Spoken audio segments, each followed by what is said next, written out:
नमस्कार, आप देख रहे हैं एनबीसी हिंदी का खास कार्यक्रम रूबरू। इस कार्यक्रम के जरिए हम आपको एक ऐसी शख्सियत से रूबरू करवाते हैं जो किसी परिचय का मोहताज नहीं होता। आज हमारे साथ में योग शिरोमणि रश्मि जी मौजूद हैं। मैम, आपका बहुत बहुत स्वागत है एनबीसी हिंदी पर। नमस्कार मैम, इस समय कोरोना का दौर चल रहा है, लोग तमाम व्याधियों से जूझ रहे हैं, परेशान हैं, कुछ लोगों में गलतफहमियां हैं और कुछ लोग जो जान भी रहे हैं वो भी डिप्रेशन में हैं कि सारी चीज़ें, और फिर लॉकडाउन वगैरह ये सब तमाम चीज़ें घर पे बैठे बैठे लोगों के दिमाग में और बहुत सारी चीज़ें चलती हैं। ज़िंदगी आगे रहेगी या नहीं रहेगी, क्या होगा, कैसे होगा, तो इसके बारे में ज़रा आप हमें ब्रीफ करिए कि कोरोना के दौर में जिनको कोरोना है या जो कोरोना से जूझ रहे हैं वो उनके लिए कौन से योगा और प्राणायाम है जिसको करके वो बेहतर जीवन जी सकते हैं। तो सबसे पहले तो मैं ये कहना चाहूँगी कि इस समय हमें तनाव मुक्त रहना है, टेंशन और डिप्रेशन से दूर रहना है, और जितने डर हैं अपने मन में उनसे हमें मुक्ति पानी है। तो सबसे अच्छा तरीका ये है कि एक योगिक लाइफस्टाइल, एक अपनी दिनचर्या में एक डिसिप्लिन लाएं। उस डिसिप्लिन में हमारी बहुत सी बातें आ जाती है। हमारा खान पान, हमारा खान पान, हमारा सोने और उठने का समय, आसना, प्राणायामा एंड प्रॉपर रिलैक्सेशन। और सबसे ज़्यादा ज़रूरी जो चीज़ है वो है positive thinking.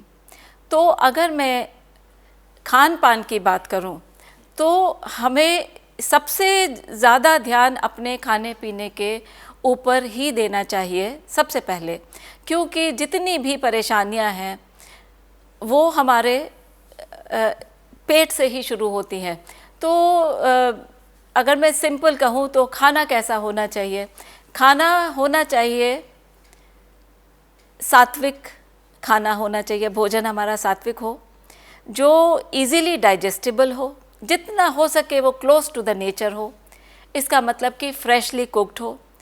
Basically vegetarian food is definitely सात्विक का मतलब यही समझा जाए कि हरी सब्जियां हों, ये सब सारी चीज़ें। सात्विक का मतलब है the cooked prepared with purity, light and mild, जिसमें ज़्यादा मिर्च मसाले तेल की ज़रूरत नहीं है। फ्रेशली कुक्ड होना चाहिए, क्लोज टू द नेचर। ये नहीं है कि हम सब्जी को भूनते जा रहे हैं, तलते जा रहे हैं, वो सिर्फ पेट भरेगा हमारा, उसके जो असली गुण हैं वो सारे हम नष्ट कर देते हैं।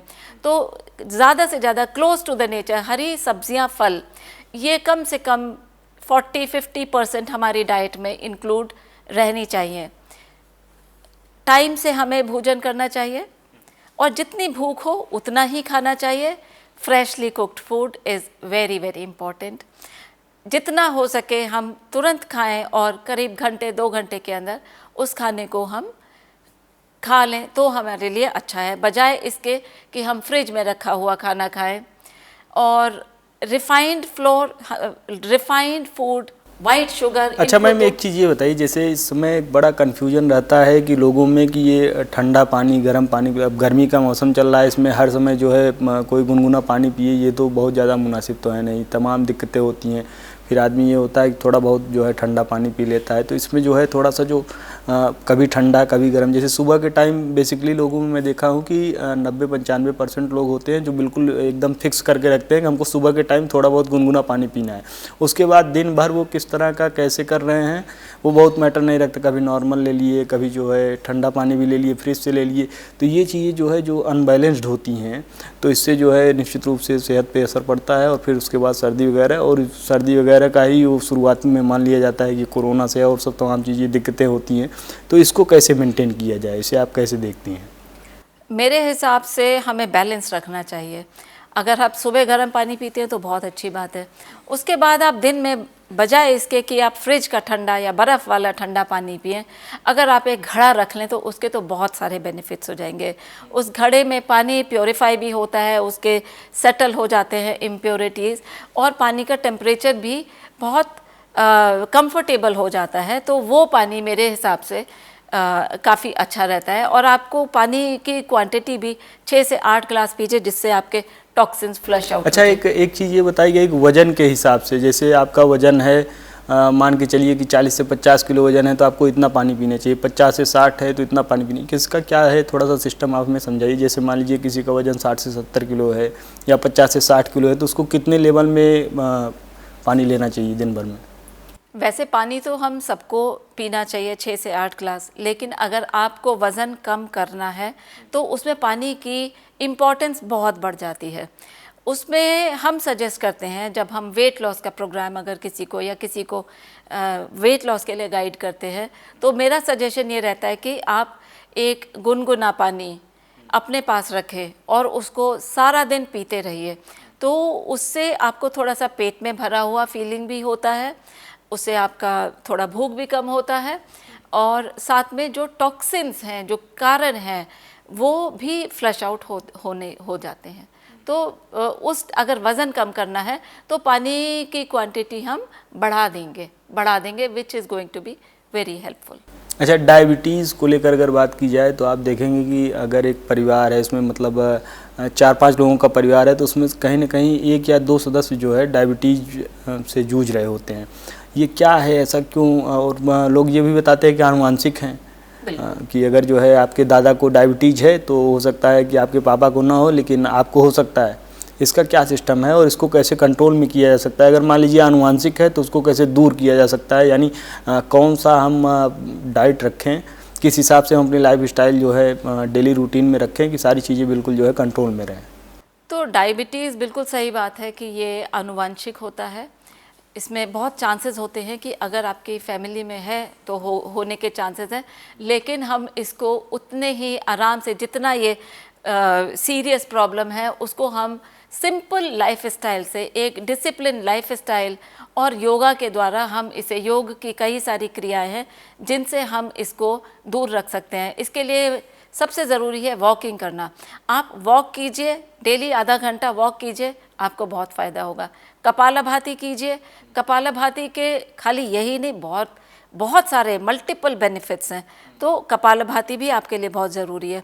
फिर एक होता है पश्चिमोत्तानासन। पश्चिमोत्तानासन से भी हम डायबिटीज़ को कुछ हद तक ठीक कर सकते हैं और प्रिवेंशन डेफिनेटली कर सकते हैं।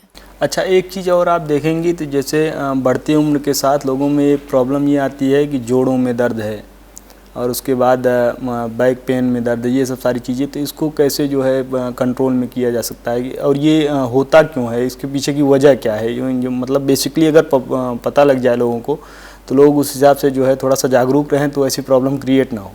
ये जो जोड़ों के दर्द हैं और आपने क्या बोला? बैक पेन तो let me tell you about the जो जॉइंट पेन्स हैं, ये वियर एंड टियर के साथ होते हैं और लेकिन सबसे ज़रूरी इसके पीछे कारण होता है हमारा गलत खाना पीना। हमारी कुछ आदत ही बन जाती है कि इस तरीके का खाना खा रहे हैं तो वही खाते रहते हैं और वो गलत भी होता है। कभी बच्चों का क्यों नहीं होता? क्योंकि बच्चे शुरू में ठीक है, बाद में वो धीरे धीरे खाना गलत खाते हुए और लाइफ स्टाइल, एक हम अपने मन में भी सोच लेते हैं कि बड़ी उम्र होगी तो ये सब दर्द होंगे। मैंने कई लोगों को कहते सुना है कि जब हमारे घुटनों में दर्द होगा, वो यंग एज में कहने लगते। तो हमें ये मान के चलना चाहिए कि हमें ये नहीं होगा। इसके लिए डेफिनेटली हमें सूर्य नमस्कार करेंगे। सूर्य नमस्कार एक कंप्लीट एक्सरसाइज है जो कि हमारे जॉइंट्स में ल्यूब्रिकेशन प्रोड्यूस करता है, ब्लड सर्कुलेशन को बढ़ाता है, मसल्स को स्ट्रॉन्ग करता है and actually it improves the overall health. जो आपने बैक पेन के लिए कहा था, अगर बैक पेन आपको ज़्यादा है तो पहली बात तो आपको रेस्ट करना है थोड़ा सा, और दूसरा वैसे बहुत से आसन हैं जिससे हम बैक को बैकवर्ड कर्व देते हैं। जब हम बैकवर्ड कर्व देते हैं तो हमारी स्पाइन स्ट्रेंथन होती है, स्पाइनल कॉर्ड स्ट्रेंथन होता है और बैक पेन से हमें आराम मिलता है। और साथ में प्राणायाम से तो हम अपनी सारी प्रॉब्लम ठीक कर ही सकते हैं। So we have to follow a combination of pranayama, asana and the food style. रोग प्रतिरोधक क्षमता बढ़ाने के लिए सबसे ज़रूरी है अपना लाइफ स्टाइल इम्प्रूव कीजिए, अपने एक्सरसाइज को बहुत ध्यान दीजिए। आजकल हम लोग बाहर नहीं निकल पा रहे हैं, बहुत जगह लॉकडाउन है, तो कोई बात नहीं, आप घर में बैठ के अपनी खिड़कियां खोल लीजिए, फ्रेश एयर को आने दीजिए। सबसे पहले अपना सुबह पानी पीने के ऊपर ध्यान दीजिए। खाने पीने के ऊपर, खाना ज़रूर अपना अच्छा खाइए। सुबह उठ के आप थोड़ा ड्राई फ्रूट्स को, आपको ड्राई फ्रूट्स ज़रूर खाने हैं, 1 कटोरी भिगो दीजिए, जिसमें बादाम, काजू, अखरोट, चिया सीड्स और किशमिश, मुनक्का, अंजीर, ये कुछ ड्राई फ्रूट्स हैं जो आप खाएंगे तो आपको बहुत फ़ायदा होगा। उसके बाद सीजनल फ्रूट्स को आप इंक्लूड कीजिए, नारियल को इंक्लूड कीजिए अपनी डाइट में। खाना खाइए लेकिन वो भी बैलेंस हो, फ्रेशली कुक्ड हो। डेफिनेटली हरी पत्तेदार सब्जियां जिसमें खाइए और टाइम से खाइए खाना। दूसरी बात, आपने कहा, क्या कहा था मुझसे कि रोग प्रतिरोधक क्षमता बढ़ाने के लिए, उसके लिए आप ये जो हमारे आयुर्वेदिक उपचार बताए गए हैं, मसालों का इस्तेमाल, जीरा है, दालचीनी है, और बाज़ार में आजकल जो गरम मसाले मिल रहे हैं इन सब का क्या है? आप गरम मसाले जो मिल रहे हैं इनको आप उबाल के पीजिए, इनका काढ़ा बना के, वो डेफिनेटली आपकी हेल्प करेगा। और कुछ नहीं तो आपके घर में अदरक है, मैं तो कहती हूँ कि अपना घर में खुद बनाइए। तुलसी के पत्ते लीजिए, अदरक लीजिए, लौंग लीजिए, थोड़ा सा उसमें काली मिर्च डालिए, इसको उबालिए, शहद डाल के या गुड़ डाल के थोड़ा सा उसको पीजिए। बाज़ार की चीज़ें उसमें प्रिजर्वेटिव्स भी हो सकता है और पता नहीं क्या मिला हो, आप अपना घर में फ्रेश बनाइए। मैम ये बताइए, जैसे ये कोरोना काल चल रहा है और सब तमाम चीज़ें हैं, तो इसमें कौन कौन से योगासन, कौन कौन से प्राणायाम किए जाएं जिससे सारी चीज़ें बेहतर चल सकें? हमको कोरोना काल में और वैसे भी प्राणायाम की जो इम्पोर्टेंस है, महत्ता है, उसको कभी कम नहीं आंकना चाहिए। तो प्राणायाम से हम एक्चुअली जो भी चाहें वो हम पा सकते हैं। तो जैसा कि आप पूछ रहे हैं, इस समय हमें अपने लंग्स की कैपेसिटी बढ़ानी है, अपने शरीर में ऑक्सीजन की मात्रा को बढ़ाना है। तो उसके लिए हम कपालभाति करेंगे। अगर कपालभाति एक्चुअल में प्राणायाम नहीं है, दिस इज़ अ क्लेंजिंग क्रिया, एक सफाई की क्रिया है। तो कपालभाति से आपको बहुत बेनिफिट होगा, एंड जिससे कि आपकी कार्बन डाइऑक्साइड निकलेगी और साथ में more space will be created for the pure and fresh oxygen. अब बात लें हम अनुलोम विलोम। अनुलोम विलोम इज़ वेरी इम्पॉर्टेंट क्लेंजिंग, वो भी एक क्लीनिंग क्रिया है अनुलोम विलोम, जिससे आप अपने खाली शरीर के ऑर्गन्स को ही नहीं बल्कि मन मस्तिष्क को भी बैलेंस रख सकते हैं। हम उससे क्लैरिटी ऑफ माइंड को अचीव कर सकते हैं। एक चीज़ ये बताइए, जैसे मान लीजिए ये सब सारी चीज़ सही, एक इनका सिस्टम होगा ना कि सबसे पहले हम कौन सी क्रिया करें, सबसे पहले भ्रस्त्रिका करें या सबसे पहले कपालभाति करें या अनुलोम विलोम करें, इसके बारे में थोड़ा सा सिस्टम से बताइए, फिर उसी हिसाब से सारी चीज़ें कम से कम लोगों को समझ में आ जाए कि हमको इस स्टेप वाइज स्टेप इस हिसाब से करना है। जैसा कि आपने पूछा सीक्वेंस ऑफ द प्राणायाम, उसमें हम भस्त्रिका प्राणायाम से शुरुआत करेंगे और उसके बाद में हम कपालभाति करेंगे। कपालभाति का ड्यूरेशन आप रख सकते हैं 10 मिनट रखेंगे, बहुत अच्छी बात है। कम समय है तो 5 या 6 मिनट, लेकिन आप अगर इसे करते हैं तो इसके कपालभाति करने से आपका लंग्स की कैपेसिटी के साथ में, जैसा बार बार आजकल सब लोग चाहते हैं कि वज़न कैसे कम कर रखना है, इम्प्योरिटीज़ को कैसे अपने आप से दूर रखना है, तो उसको आप 10 मिनट भी आप डेली करें तो बहुत उसका फ़ायदा है। फिर हम करेंगे अनुलोम विलोम। अनुलोम विलोम भी हमें करीब 10 से 12 मिनट तक प्रैक्टिस की जा सकती है। अनुलोम विलोम के बाद हम सूर्य नमस्कार करते हैं। हमारी एक साइंटिफिकली डिज़ाइंड क्लास है जो कि रिज़ल्ट ओरिएंटेड है। उससे हम पूरे शरीर का इम्प्रूवमेंट कर सकते हैं। इससे बेटर सर्कुलेशन होता है, रेस्पिरेटरी सिस्टम स्ट्रॉन्ग होता है, नर्वस सिस्टम इम्प्रूव होता है और डाइजेस्टिव सिस्टम इम्प्रूव होता है, और साथ में स्केलेटल सिस्टम भी हमारे में मजबूती आती है और मस्कुलर सिस्टम भी के ऊपर भी काम होता है। तो एक ये मैं आपको सीक्वेंस में बता देती हूँ। जो हमारे ये करीब 75 से 90 मिनट्स तक की क्लास है, उसमें हम कपालभाति करते हैं, अनुलोम विलोम करते हैं, उसके बाद सूर्य नमस्कार करते हैं। सूर्य नमस्कार एक पूरे शरीर को वार्म अप भी करता है और उसके साथ साथ पूरे शरीर की एक्सरसाइज भी हो जाती है, जिसमें इसमें इम्बैलेंस हार्मोन्स भी ठीक हो जाते हैं। मतलब कि जो आजकल आपने बहुत सुना होगा पीसीओडी एक प्रॉब्लम है, जो आजकल के गलत लाइफस्टाइल की वजह से बहुत यंग लड़कियां उसको सफ़र कर रही हैं, पीसीओडी या जिसे पीसीओएस कहते हैं। तो उसको हम उसे बिल्कुल नॉर्मल ला सकते हैं और बहुत जल्दी। तो बहुत अच्छी बात है कि हम 3 से 4 हफ्ते अगर हम फेथ के साथ ये अपने योगा की प्रैक्टिस करते हैं तो 3 से 4 हफ्ते में हम इतने बेनिफिट्स पा सकते हैं। साथ में शरीर की फ्लेक्सिबिलिटी भी आपको मिलती है।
मैंने आपको बताया आफ्टर द सूर्य नमस्कार हम आसन करते हैं, 12 आसन करते हैं, शीर्ष आसन करते हैं जो सब लोग नहीं कर पाते, लेकिन हम कोशिश ज़रूर करते हैं। जो लोग कर सकते हैं ठीक है, जिसे किंग ऑफ द आसना कहते हैं, सर्वांगासन कहते हैं। सर्वांगासन के नाम से ही जैसा कि आप समझ सकते हैं सर्व अंग आसन, तो सर्वांगासन सबको करना चाहिए सिवाय उनके जिनके गर्दन में दर्द है या बैक पेन है, वो जब ठीक हो जाए तो करेंगे। एंड उससे ओवरऑल हेल्थ के ऊपर हम काम कर सकते हैं। ये तो मैम सारी बातें हो गई। इसके अलावा एक छोटी सी चीज़ ये भी आती है, जैसे मान लीजिए बालों का झड़ना समय से पहले, ये सब सारी चीज़ें, उसके लिए क्या कुछ कौन सा योगासन किया जाए कि वो बेनिफिशियल हो? बालों के झड़ने के लिए अनुलोम विलोम बहुत अच्छा है, कपालभाति बहुत अच्छा है और शीर्षासन बहुत अच्छा है। इसके साथ में एक जो 100 तो नहीं कहूँगी चलो, क्योंकि 1% हमें दे देना चाहिए, 99% बेनिफिट्स। आप सिर्फ प्याज का रस निकालिए और अपने बालों में लगाइए, प्योर कोकोनट ऑयल में मिला के 20-25 मिनट या आधे घंटे बाद उसे धो लीजिए। तो मैंने अब तक कई 100 लोगों को बताया है और सबके बाल गिरने भी रुक गए हैं, लंबे भी हो गए हैं, नए बाल आ गए हैं और ये बिल्कुल फ्री है। तो कोई ज़रूरत नहीं है कि हम बालों के लिए डॉक्टर के पास जाएं। पहले मैं भी जाती थी लेकिन मुझे कुछ हेल्प नहीं हुआ, और जैसे ही प्याज का रस लगाना शुरू किया मेरी बालों की गिरने की प्रॉब्लम 90% तो एक यूज़ में ही ख़त्म हो जाती है, 80% एक यूज़ में हो जाती है और 2-3 यूज़ में आपकी बिल्कुल ख़त्म हो जाता है। तो ये थी हमारे साथ में योग शिरोमणि रश्मि जी। आप अपना कीमती समय देने के लिए बहुत बहुत धन्यवाद। धन्यवाद, NBC को धन्यवाद। अगले हफ्ते हम आपको फिर एक ऐसी शख्सियत से रूबरू करवाएंगे जो किसी परिचय का मोहताज नहीं होगा। देश और दुनिया की तमाम बड़ी खबरों के लिए जुड़े रहिए हमारे साथ, देखते रहिए NBC हिंदी।